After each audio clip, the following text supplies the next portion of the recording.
Hello foodies, welcome back to my channel Pratibha's recipes में आपका स्वागत है। गाइस, आज मैं मटर पनीर छोले की रेसिपी लाई हूँ।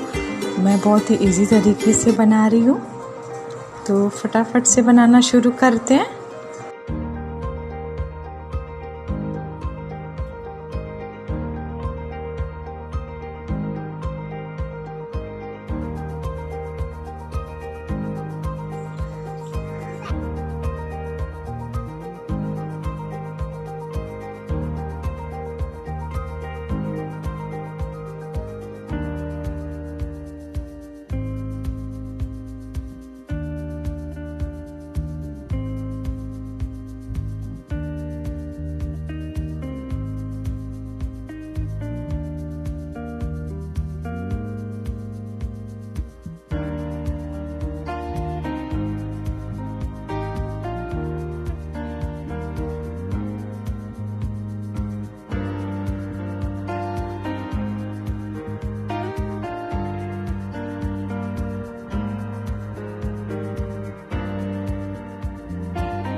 फ्रेंड्स, आपको मेरे मटर पनीर छोले की रेसिपी कैसी लगी प्लीज़ मुझे बताइएगा।